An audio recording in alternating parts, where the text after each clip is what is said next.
All right, here are solutions to the problems on page 2. Question 3 here, we have two power series.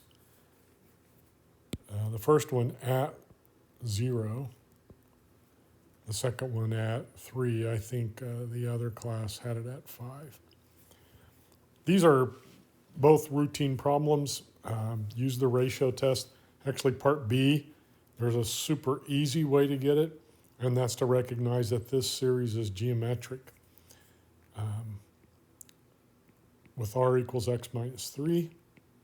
So it will converge provided x minus 3 an absolute value is less than 1, which means x minus 3 has to be, by the way, that tells me that the radius is 1. And then to find the interval, I get this inequality and now just add 3, and you get 2 less than x less than 4. So the interval is 2 comma 4. It clearly diverges at both endpoints. One of them you just get 1s.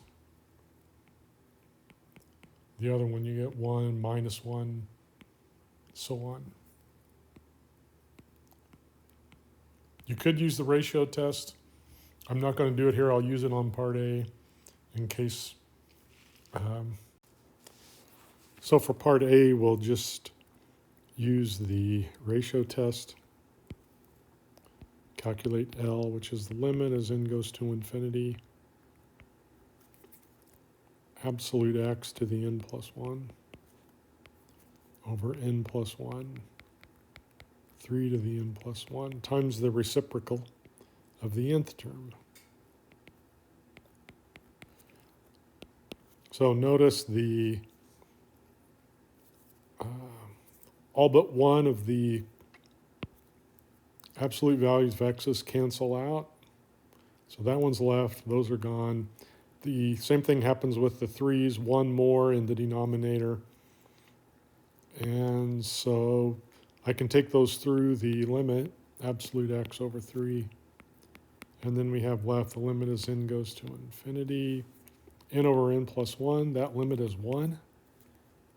So we get the absolute value of x over 3 because this is the ratio test. We need it to be less than 1, which means we need minus x. We need x to be between minus 3 and 3, so the radius is 3.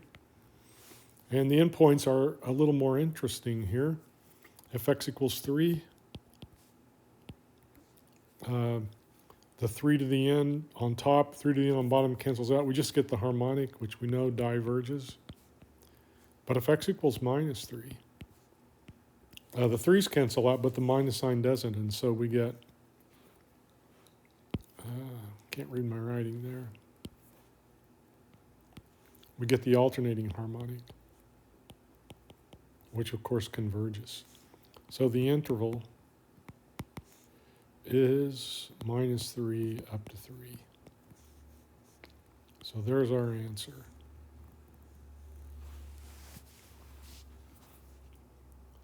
That's problem 3. Problem 4.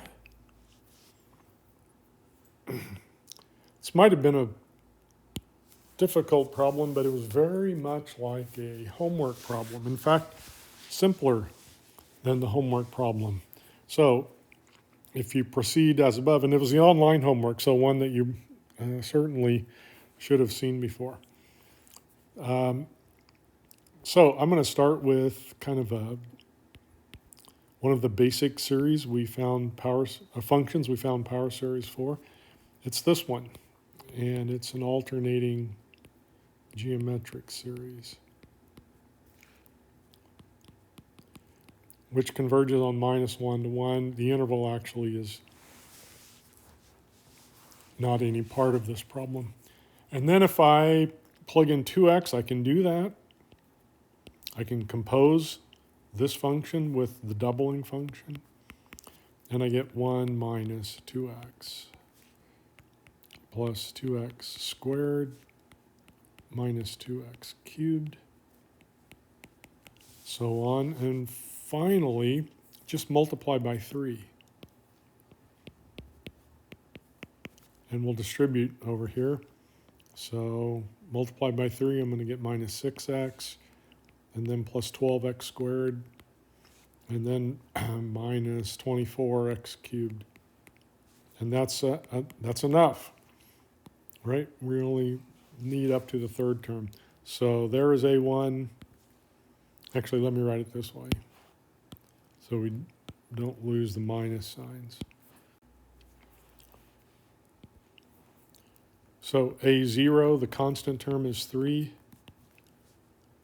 a1 is negative 6. a2 is 12. And a3 is negative 24. All done.